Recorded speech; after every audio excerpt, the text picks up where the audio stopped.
What's up, agents? Patrick Wolf here. Today's video is going to be a healer build, a reclaimer build. If you guys remember from Division 1, support station builds were very strong. You could throw your support station down, keep you healed up, keep you going, help your team. This is going to be a support build for your teammates in PvP and PvE. Now, keep in mind when you're looking at this build, healing skills are not very strong.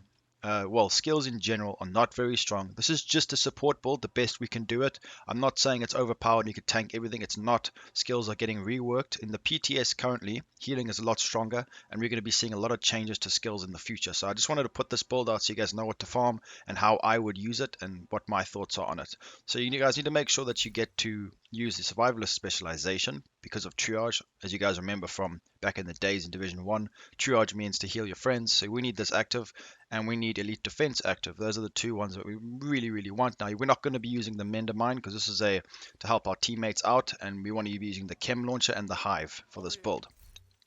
So I like to use the G36 for PvE. I just enjoy this gun. It feels good. It's pretty strong as well. I'd say it's second best to the P416. So we're going to be using Optimist. As you guys know, it gives you more damage for the ammo that you are missing.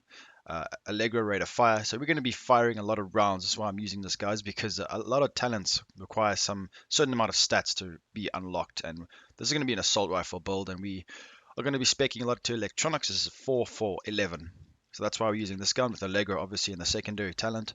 I like to use a Nemesis for longer ranges because you're going to be in cover quite often. Now, you can't stand and tank challenging NPCs like you saw in that little clip.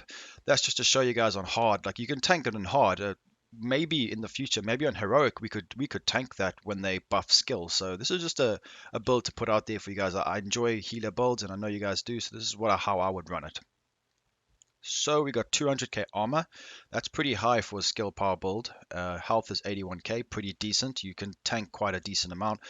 So the main set that we are going to be using, which I'm going to get to first, is this, guys. You need 3-piece Alps Summit. So this adds 15% high skill power. Now I understand that this is not very strong at the moment. I get that, guys, but they will be buffing it very soon. So this is how we want to run it and how we want to min-max this build. Obviously, we don't want crit damage, so health and maybe armor percentage would be perfect, but unfortunately, I don't have the right stuff. Then we want to roll capacitive on the as a talent because we want that hive to stay up as long as we can. And then moving on to, we're just going to start again from the mask, guys, so you guys know the Alp Summit's the main focus. Use whatever mask you want there. We need empowered, obviously, for the skill power buff, and cooldown reduction is going to be very important for this hive. You guys know that the hive takes forever to come back. We're going to be getting about 40% skill cooldown reduction. Skill cooldown reduction, yeah. So that's going to be very strong. Health on kills also nice. So you guys can roll that. Make sure to get all these skill talents and keep them because we never know what pieces we might need in the future. The reason why I've got ongoing directive is because this set is very good for stacking skill power on, guys. Skill power I've got there with 7% cooldown reduction, and we've got all these utility mods as well. So we also got skill power rolls. So it's 1, 2, 3, 4 rolls just on the holster. That's why I've got that there. If you guys can maybe get a better one, that's up to you. But just try get skill cooldown reduction maxed as much as you can. This is the second piece of the Alp Summit. 11% cooldown reduction. Great. Armor would be better there, but it's very difficult to find that for me.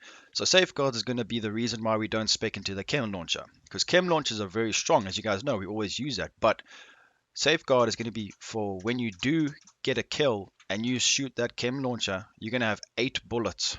I think you might be able to get 1 or 2 more, but 8 bullets for me. I shoot at my friends and myself with the hive, and you will just be healing everywhere you go. It's really strong, especially with the cooldown, the chem launcher. You're going to be constantly firing your chem launcher, so you're going to be occupied doing that. So Safeguard is nice to get a kill every now and again if you really need to heal yourself very quickly. As you guys know, 150% to repaying, and healing effects. So this will work with your hive as well, but I think it's currently bugged. It's not working very well for me. So just focus on the chem launcher for that one. Capacitive, again, perfect skill there. 20% skill duration. Just off the bat, we've got 40% there.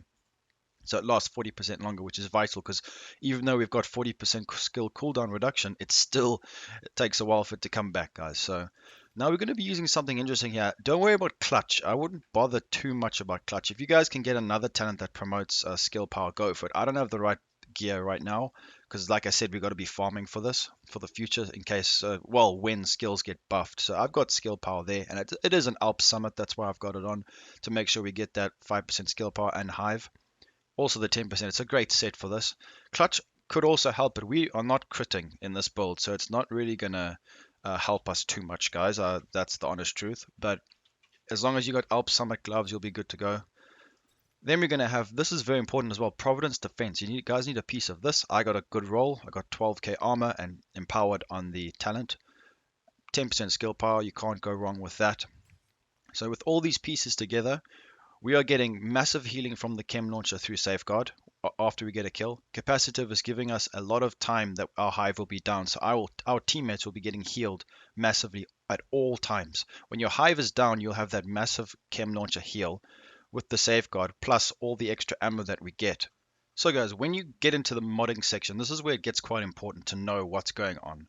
So if we go into my modding, the reason why I've got 8 rounds is because I got a mod there for plus 5 ammo. So that's 3 plus 5 is 8.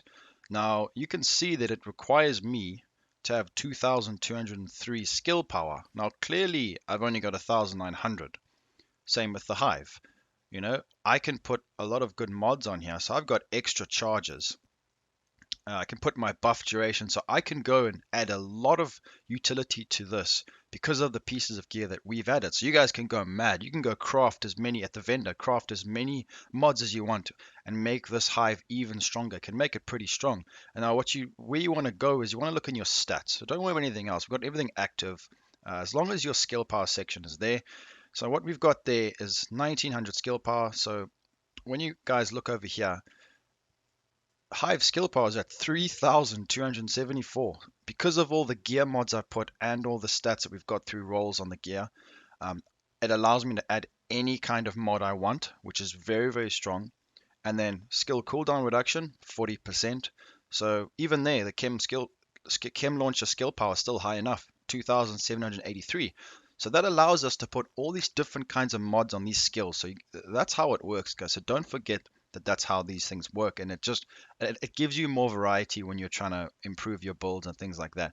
So this is a 4-4-11 build. This works really well with healing your teammates, healing yourself, doing the harder content. Hopefully we can see this build really shine when the update comes and we get all these different buffs to skills. I've actually just found a mod, crafted a mod, and I found one with plus 48% healing, guys. That's crazy. An extra 48% heal.